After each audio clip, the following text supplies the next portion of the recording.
developing with the Russians when they started putting their fiberglass pyramids all over, and they're building all kinds of ones. Like, I mean, it's wild the amount of things happening in Russia. But they're doing fiberglass pyramids, and they started noticing that everywhere that they placed a fiberglass pyramid, that whole area was having plants that haven't been there for 20 or 30 years come back to life and start growing and be all over the place. So, yeah, when you really look at it, these things were placed on certain points because they understood they could amplify that energy or reflect the energy. Because now I kind of think of things in reflections. Okay, that makes sense. And these are fiberglass pyramids, so it's just the geometry that's creating the field. It's no metals or anything. It's the geometry, right? Yes, just the simple shape of the pyramid, right? Because you're creating just points, which are then creating vortexes, right? And then that's basically what's occurring at that same time. But then they start to understand, as somebody just said, a pyramid scheme, but what you call it. And then they start to understand, that all of these different angles can make a difference based on certain things. And then if we think of like the reflective purposes of certain angles, then you could think of how you could maybe change energy, like the wavelengths, right? Like if everything is in a wave, just to make it simple, then, maybe you could, based on a certain angle, change the reflective way that the energy is bouncing back. And then it would reflect onto that area. That makes sense. Because it just changes the frequency of the wave off the angle of the pyramid. Yeah, right. That's very interesting. So I mean, we have all these pyramids, and we were looking recently at the Nubian pyramids, and they're like the big pointy ones that are more like what they're building in Russia. 8 or 77 degrees, I believe. Around there, 77, 76 degrees. Welcome, Gerald. I invited Gerald, our other electroculturist, that has some results to share. But please continue, Matt, first with everything you're explaining, Gamble. And that's the other thing too is, with the Nubian pyramids were at 76 degrees. And then they also used certain type of materials, right? They used paramagnetic and non-magnetic materials together, which would amplify that energy, So the thing is, a lot of those were also built out of quartz, right? And what happened? Mica as well was reported covering the ones in Teotihuacan, I believe, in Mexico. Oh, yeah. Which is another... Does that essentially makes them a capacitor, right? If they're using different materials, Yeah. Yep. Exactly. And that was I was going to say the work of Philip Callahan. He showed that with the Celtic round towers, that they were more of communicators or communicating buildings that could be used for communication or to be used to levitate, which was interesting because during the full moon, like certainly like right now, right, you can actually cause your body to go into levitation if you're inside of these buildings because you can change the magnetism of your blood based on meditation, and you can cause your body to levitate. And a lot of people levitating and floating around, and you know how they always say like all the stuff with witches and witchery. Yeah, and the yogis and like the monks and stuff like that, they all still have these legends and the videos even of them that supposedly they're like a couple hundred years old and just like sitting there in their yoga cross and floating. Before we continue though, Matt and Jill, now that you're both here, if you did want to stream it to your channels, it's not going yet, so you'd have to hit it. But please, I'm still trying to set mine up, but for some reason, StreamYard won't email me back, so I got to figure that out. Still, we can send you the video anyway. We'll send you the video, and you can put it up on your channels later. I just wanted to say, Matt, you've inspired me. I've been watching you for a while. You're the one that actually got me to dig deeper and find. I believe it's Justin Christoflow. I could be getting his first name wrong, but amazing book, amazing tech, and thank you for your work. I just wanted to say that. I'm happy to put it out there. And yes, that was Justin Christoflow, one of the first people and pioneers in electroculture. And his only book was actually in an Australian library. That's where that PDF comes from. Somebody in Australia uploaded that book.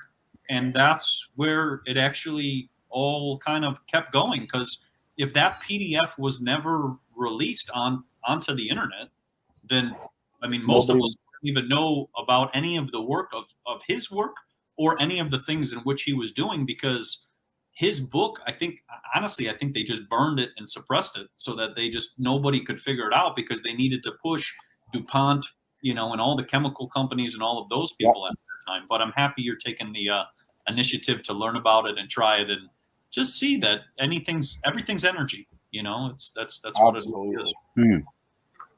Yeah, I work with geometrical electromagnetic coils, and I've been doing lots of tests on plants lately. Got a lot of video that's going to be released in the near future, but things are growing extraordinarily fast. And seeds, I don't know about 300%. I kind of made a mistake. I did an experiment with seeds, and it's on my channel, but where I had stored them was a little bit too cold, and they were growing too slow. So I tried to warm them up, and unfortunately forgot them where I had warmed them up and cooked them. So I'm going to redo the experiment on the seeds, but the plants that I have growing in my grow room are just beautiful right now. And that's all from pulsing electromagnetics. I've done a control, and now the pulsing electromagnetic growth is being done. So it's interesting. It's interesting. So, sorry, are you pulsing, like sending electromagnetic waves across the plants rather than using antennas? Well, the way that this coil works is I can split the south field in the middle of the coil, and it goes south up, north down, but I can extend them. So what I've got is I've got galvanized wire that goes in the center of the coil, and it goes all the way down to the floor, and it reaches to the bottom of each pot where I'm growing. And then the coil itself sits in the middle of the room, and I pulse it 3 times a day. Wow. So that I've got the north side down, basically in the galvanized steel, and the south side up. And I would reverse the experiment later and do the north side up and south side down just to show the difference. So, but I put the so you haven't done that yet? No, I'm just pulsing right now. I'm pulsing the south side up, and the north side's connected to the galvanized steel that's underneath each pot plant. It's not weed that I'm growing, but the pot of the plant. And then, and I built the whole grow room, and I've got the cameras all set up in there, and it's been, taking video here and there. So it's interesting. I'm very, very excited to show the results, but I have to wait until it's all complete. Otherwise, I'm just tooting a horn that may not be. Yes, that's awesome. You're not being scientific. Yeah, exactly. So I'm trying to do it as scientific as possible. Yeah. I like that. That reminds me of Dorothy Redelac and the bird sounds, and that's what they did with the music. They would play music like classical music or Bach or Beethoven for about usually 10 to 15 minutes, upwards to an hour, and the plants would just accelerate during that time. And then you had Dan Carlson with the Sonic Bloom, which was the same thing, where he played a boombox for about, I think it was like 45 minutes or an hour, and then he would spray fermented a wine juice on his plants while he did that. And he noticed that every time he would play the music and then spray the plants at the same time, it would actually cause the stomatas to open up, and they would absorb that instantaneously, and it would accelerate the growth. So it's interesting, because when we look at everything we do currently today, all the stuff we spray actually does the opposite. It blocks it all up. But what you're doing is using those frequencies to open things up instead of closing them down, and then destructing the plants. What they're doing, basically. I don't know if you know what hybrid vigor is. Yeah, scarcity. Yes. I don't know if you guys know what hybrid vigor is. It's usually a term used with growing marijuana, but I see it. Yeah, but I see it with the carrots that I'm growing, and all the leaves go into hybrid vigor. They're all pitched at an angle after pulsing. It's interesting, and I've got that on film that'll be shared later. But yeah, so they stand up more like a natural antenna almost.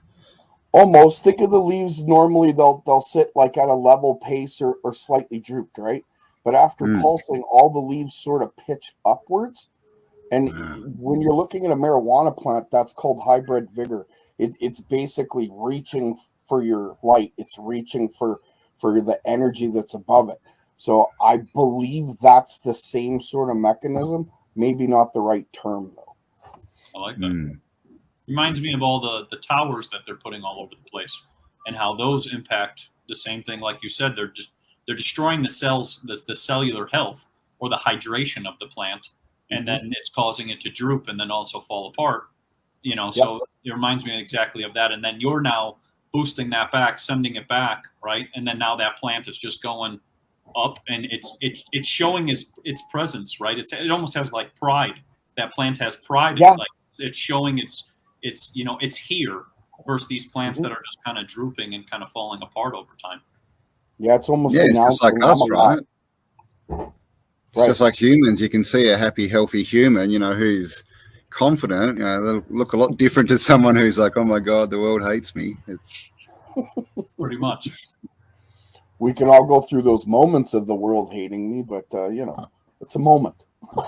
Moment. It is. Yeah. And it's all just a show. Yeah, and that's the other thing too, is like related to the scarcity. Like we were talking about it when we first started this. It's like it's creating that, right? It's creating the mindset of scarcity. Yes. But meanwhile, like even your little experiments in your house are going nuts. So now imagine this on a large scale. Let's say 1 million people doing it, or even 10 million, or even just a city doing it. Right, you could have so much food, like there's no scarcity at all. That's for sure. It's far from that, but it's always that programming to get us into that frequency, and then everything's gone, but it's not. Everything's beautiful. I mean, it's crazy. Everyone, there's all this talk about going into the age of Aquarius, and clearly there's something going on, right? And the age of Aquarius is supposed to be more about, abundance, right? And it's also connected to the ether, right? Which would be ether energy. And but all we get on the propaganda box is the opposite. Oh no, we're going into everything's collapsed. We're going into scarcity. No money, no food. All the farms are being burnt. All the chickens are being killed. All this kind of stuff. And I guess in the end, if we just make the decision, well, that's the system, and who cares? Let's just grow our own food. Well, it doesn't have any effect on us, does it? No, right? Because what we don't have anymore is food security. It's like you were saying before, Matt. They take away all these skills of growing your own plant, and you end up being dependent on the supermarket, and then the supermarket just decides to put eggs from $3 to $12, and what do? You can't really go and barter with them. So, but if you've got chickens, who cares? Yep. Right? Yep.